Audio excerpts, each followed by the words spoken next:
we still see people coming from Bakhmut, evacuated from there. They are deeply traumatized. They don't have homes left. They are, telling the harrowing stories about the winter time, how they were drinking water from rainy water, melting the snow, and they're so traumatized that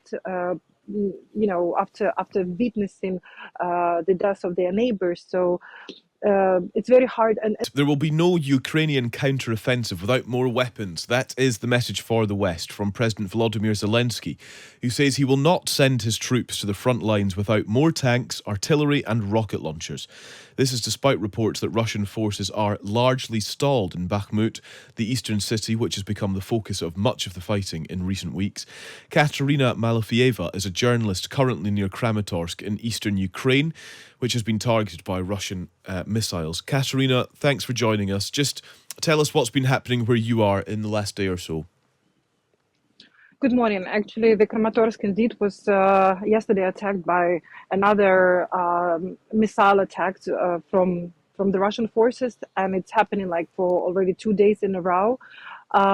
They keep targeting the residential areas and so basically all area here in Donbass. It's never been safe within the course of the past year, but indeed quite intense here, also considering that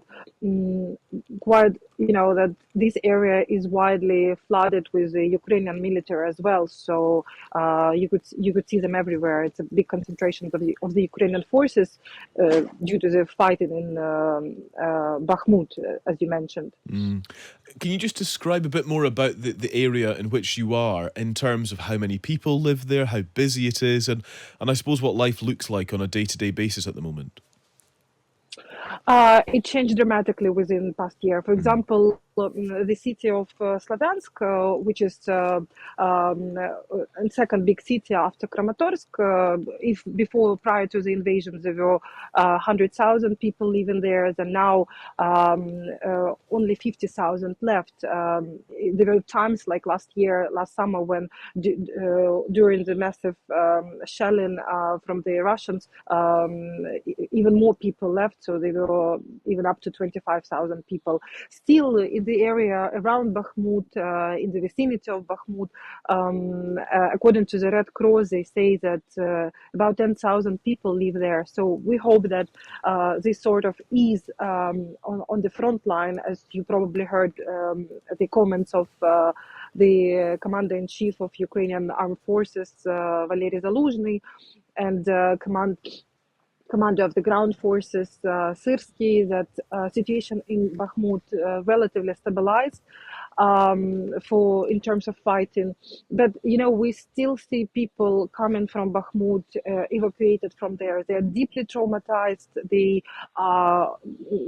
don't have homes left. They are, telling the harrowing stories about the winter time, how they were drinking water from rainy water, melting the snow, and they're so traumatized that after witnessing the death of their neighbors. So it's very hard, and when they are relocated here a little bit further from Bakhmut, they're still under big target because 2 days ago in Konstantinivka, the refugee center, IDP center, was targeted, and 5 people died, 3 women, 2 men later in the hospital. So it's not safe for the population here, but they keep living. They hope for the best. They don't leave for many reasons, even though they understand that the counteroffensive might happen anytime. They don't leave because of their relatives, of their. Oh, I think we may have lost the line to Kateryna. That is Kateryna Malofieieva, though, a journalist who's currently near Kramatorsk in eastern Ukraine, which, as she was explaining, was targeted by Russian missiles yesterday, and was giving us a little bit of insight there into what is happening in the Bakmut region, and indeed the Bakmut city and the region around that, which has been the focal point really in recent times. We'll leave that interview there with Kateryna. I think we've got a good idea of what is going on, a good understanding of what is going on. Notable, though, that President Volodymyr Zelensky once again really reiterating his call for more resources, more tanks, more rocket launchers before the, I suppose, much anticipated now Ukrainian counteroffensive will begin.